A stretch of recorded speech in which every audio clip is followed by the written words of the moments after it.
Good morning. Good morning. It's coffee time with God. Amen. Okay, our gospel reflection for today. Who then can be saved? Taken from Matthew 19, verses 23 to 30. Let us pray. Come, Holy Spirit, I need you. Come, Holy Spirit, I pray.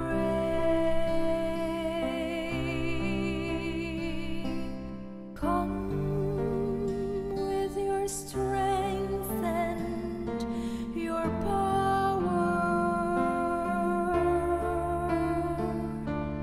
Come in your own special way. Come like a spring in the desert. Come to the weary of soul. Oh, let your sweet healing power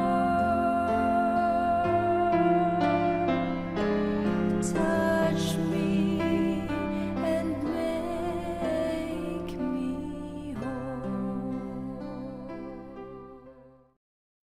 A reading from the Holy Gospel according to Matthew.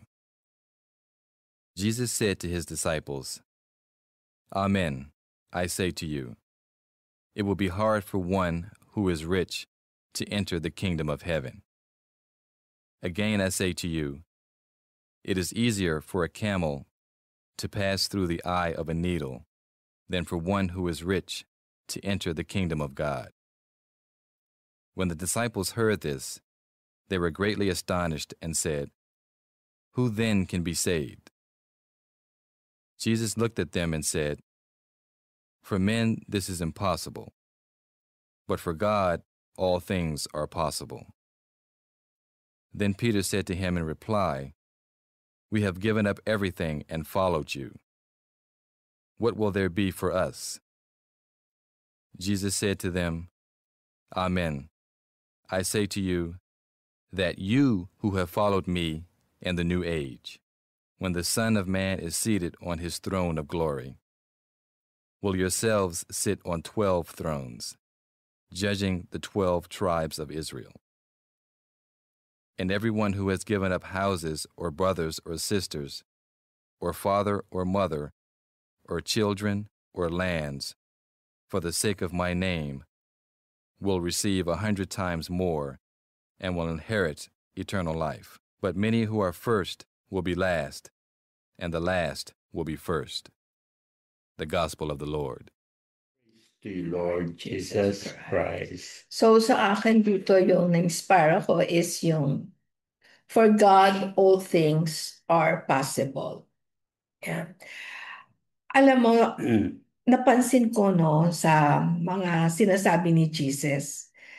Una muna talagang sinasabi niya parang hopeless, ang hirap. Tapos sa ending, laging happy ending. Kasi dito sinabi niya, 'di ba, mahirap makapasok talaga, no? Tapos sinabi pa nga niya yung mga mayayaman, no? Sino ang makakapasok? Sabi nga na, ang hirap pala makapasok, di ba? So parang sabi niya, wala namang binanggit no? Ano yung mga situations, no? Pero parang ibig sabihin, kahit anong situation yan, sabi dito, for men, it is impossible, but for God, all things are possible. So, ibig sabihin, kumapit lang kay God. No, sabi dito. Kaya talagang nakakatuwa kasi pag binasa mo ito, una muna, parang nenervyusin ka. Pagkatapos pangalawa, binibigyan ka ni God ng pag-asa. Hanggang sa ending, talagang kitang-kita mo yung reward na makukuha mo pag nag-follow ka sa kanya.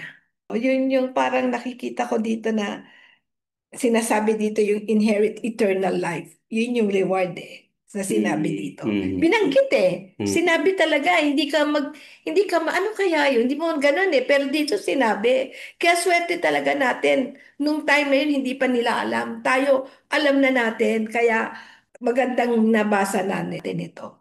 Yeah, parang sinasabi mo, yung salita ng Diyos can give us hope. Yes. Talaga sa salita lang niya, nabibigyan na tayo ng hope. And then, expecting yung sinasabi niyang reward, that it will happen. Because sabi niya, nothing is impossible with God.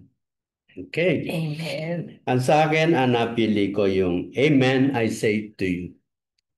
Ayan nga yun yung sinabi mo na sa salita lang ng Diyos, talagang nakakaramdam ka na agad ng comfort, relief, and siyempre, hope. Yun yung importante. Kasi yung sinabi ni Jesus parang nakakapanghina yun. Yung sabihin, mabuti pa ang camel makakapasok sa butas ng karayom. Pero kayo, yung mayayaman ang sinasabi niya, mahihirapan. Yun. Imposible nga actually, ang sabi niya, no? It is impossible. Possible. Yun. Si Peter, kahit papano, dahil dun sa statement ni Jesus na yan, nabagabag siya, di ba? So, ito na yung yung parang gusto niya ngayon masiguro and hear directly dun sa salita ng ating Panginoong Jesus. Kaya nagtanong siya, sabi nga, parang may duda ako pero mabuti pa tanungin kong diretso. Sabi kami, iniwan namin lahat-lahat para makasunod sa iyo. No, ano ngayon na para sa amin? Yun yung sabi ni Jesus. Kasi wala siyang sinabi. Oo. Doon na sinabi ng Same. actually ang pangako rito ng Jesus, medyo maano talaga, malaki. Sabi, when the Son of Man is seated on His throne of glory, yung kayong mga apostoles, 12, no? Yun, sinasabi niya, yung you yourself sit on the 12 thrones, judging the 12 tribes of Israel. So, ang laki ng authority na binigay sa kanila. So, sabi niya, parang sinasabi na niya, kayo iniwan niyo lahat. So, anyone who has given up houses or brothers or sisters or father or mother or children or lands for the sake of my name will receive 100 times more and will inherit eternal life. So yun yung reward. 100 times more, sama-sama na yon. It includes material things, it includes everything that you need for you to live and continue the mission na ibinigay ko sa inyo. Amen. Parang correct kayo dyan. Parang with full authority Yes. sinabi ni Jesus na Amen. I say to you. I say to you, magtiwala kayo yan. So yan yung something na pag sinabi niya yung words of hope ni Jesus. Pero kung medyo mag-iisip ka rin, parang, ay, ang tagal naman, kailangan mamatay pa ako bago ko makuha yan, di ba? Eh, yun yung eternal life, no? Yun yung talagang, yun yung ini-strive natin. We are just temporary here on earth. Maiksi lang yung time natin dito. 100, mahaba na yun di ba? 100 years. Totoo. Umiksi na nga ngayon No, di ba? Umiksi na ngayon. May 80, pag nag-80 ka nga, okay ka na So, doon na tayo sa, sa Message sa atin. Okay, doon sa message naman, uumpisahan ko lang doon sa last sentence na sinabing, many who are first will be last, but the last will be the first. Naku, ang gandang hope po yan. Kasi meron mga iba kasi masyado bang problematic. Ay, naku, wala na akong pag-asa. Sobrang bad ko talaga yung ganun.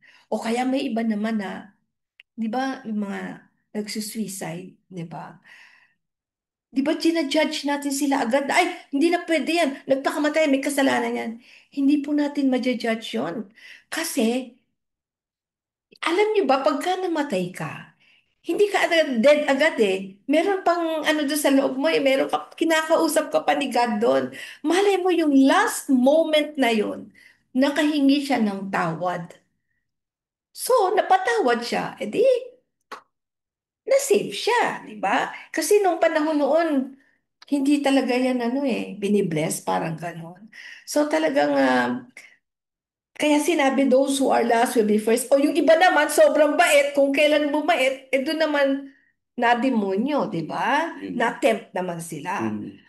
Tapos ang isa pang message na nakita ko dito na parang ang sinasabi dito na huwag tayong mag-hold on to something, no, na parang lalo na sa material na bagay. Not only riches pwedeng person, no? Pwede ring tao na parang ayaw mong mamatay kasi ayaw mong mawala sa kanya. O kaya pag may nawala sa pamilya mo, asawa mo, parang di ka na makamove on. That's also riches, di ba? Kasi hindi lang pera, di ba? It's something that gusto mong i-possess na ayaw mong i-release.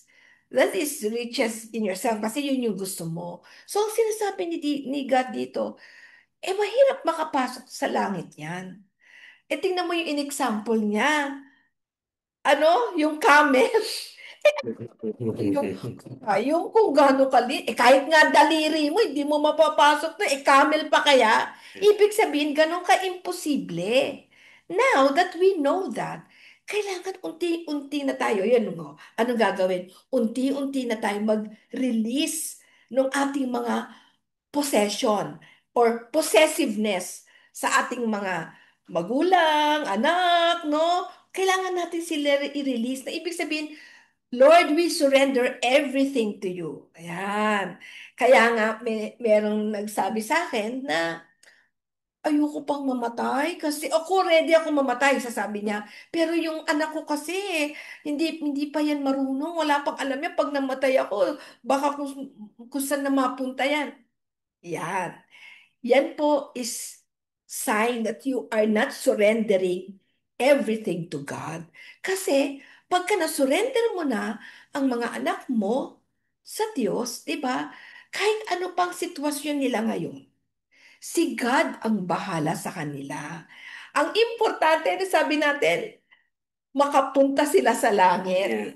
Yung pagpunta sa langit, ibig sabihin, kung ano man ang sitwasyon ngayon, at pag sinabing, Lord, gusto kong makapunta sila sa langit, ikaw ang bahala. Basta yan lang ang pinagdadasal ko. Ibig sabihin, magiging maganda sila, magiging maayos sa buhay na kasi pupunta sila sa langit. Kahit pinaka last second yon, ang importante sa langit sila mapunta. So, that if you're confident with that, no, happy death ka talaga, di ba? Hindi ka matatakot. So, lalo pa, sinabi dito na, di ba? Sabi niya na you will inherit eternal life. Inherit. Biro mo, inherit. Kumbaga meron na nakasulat na yan yung pangalan mo. Kaya ano pang inaantay natin? Sumama na tayo para mapagmana na tayo ni God ng eternal life. Yeah. Etong gospel na ito, parang it is focused on the virtue of humility. Yes. Di ba? Kaya nga, kung importante kasi yon, if you have humility, yung virtue na yan ay nakuha mo, that means that it is possible talaga. Sabi kasi, ang hirap maging humble when you have everything in life.